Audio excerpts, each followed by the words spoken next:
Hey, what's up guys? So kind of recently Marvel announced some new release dates for 2021 and 2022 as well. We also have release dates for 2020. So what I kind of want to do is give you guys my predictions and my speculations on which movies I think and hope will fill those slots. So let's get right into that. So we know that Phase 4 will officially start with Spider-Man 2 in July of 2019, and that'll be the last movie in 2019. So for 2020 we have 3 release dates so far, which will be May 1st, July 31st, and November 6th. So it's pretty safe to say that Guardians of the Galaxy Volume 3 will be on the May 1st date. Volume 2 had a May date as well. And these movies typically come out 3 years apart. So I think it's pretty safe to say that's what's coming out on that day. Next, we have the July 31st release. And what I'm gonna say is that the Black Widow solo movie will come out on this date. Now, this project has been getting a lot of hype around it recently. Chris Evans actually let it slip in an interview, and Stan Lee had even claimed that it was in the works. Now, we must believe Stan Lee because he was talking about Black Panther, Doctor Strange, Spider-Man, the whole Disney/Fox deal for the X-Men and the Fantastic Four before, when they were like pipe dream, long shot. So I'm gonna listen to him, and I'm actually very excited for this movie. I feel like it could definitely be another Winter Soldier type movie with the whole spy espionage thing. So I'm really excited for this one. Next, on November 6th, I'm pretty sure we're going to be getting the Doctor Strange sequel. It's been about 4 years, so it's about time to catch up with the Sorcerer Supreme. I'm very excited to see what they do with Doctor Strange, and I really want to get to know the whole mystical side of the MCU and see what Dormammu's up to, and hopefully get introduced to some more heavy hitters on the mystical side of the MCU. Hopefully, cross my fingers, we get to see Mephisto, because that would be awesome, and I would love to see that. So on to 2021, we have May 7th, July 30th, and November 5th. So I'm going to say that Spider-Man 3 is going to take up the May 7th date. You know, it's going to kick off the blockbuster season, and by this time it'll have been 2 years before the last Spider-Man had come out. And I believe they have to make the Spider-Man movies at least 2.5 years apart from each other. So it seems reasonable that this would be the date. And you know, Spider-Man basically prints money. He's probably top 3, top 5 most iconic characters of all time. So there's not going to be a lot of separation between his movies, which, hey, I'm not complaining. Give me more Spider-Man any day. Next, I'm thinking the third Ant-Man will take up the July 30th spot. I'm very interested into seeing what the series and this whole trilogy will lead up into, just because of how crazy the multiverse is, and I'm wondering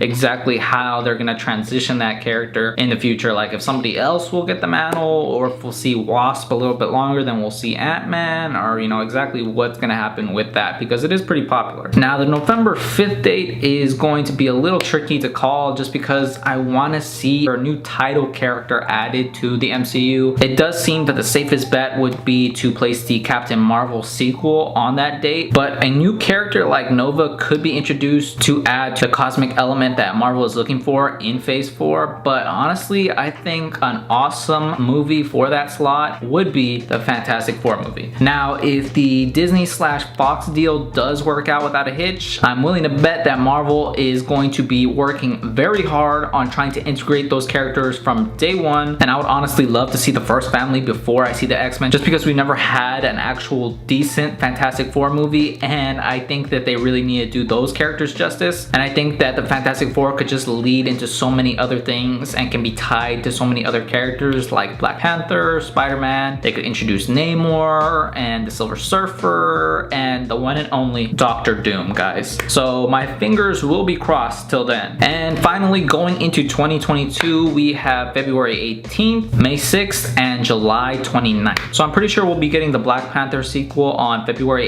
18th. They just had the February release, and I think they'll probably stick to that month. And I'm really excited to see what they do in the sequel. And I'm hoping to see more of the city of Wakanda and learning more of its secrets. I'm really looking forward to that, and just to see what kind of impact they're gonna have, because now that vibranium is going to be shared amongst the world, things will likely get crazy. And even that movie could set up characters like the Fantastic Four or Namor. So the May 6th date looks to be like another Avengers movie. And now that we're gonna have Infinity War and we're gonna have Avengers 4, we know that some people are gonna die. So just in case it isn't an Avengers movie, it'll just be a team up movie. So not necessarily the Avengers, unless Marvel wants to keep using that title. So that should be pretty fun. And finally, the July 29th date seems like it could could be a safe place for the Captain Marvel sequel, although it's a little far apart from the first outing. But really, you could put anybody there. You could put, you know, the Fantastic Four there, you could put the X-Men there, and it would all work. But yeah, guys, so let me know what you thought of the video, if you like some of my predictions and my speculations, and if you have your own predictions for these slots, please let me know, and I'd love to hear your whole timeline and everything. So yeah, guys, if you like the video, leave a thumbs up, comment down below, and if you want, subscribe. So thank you guys for watching, and I'll see you in the next one.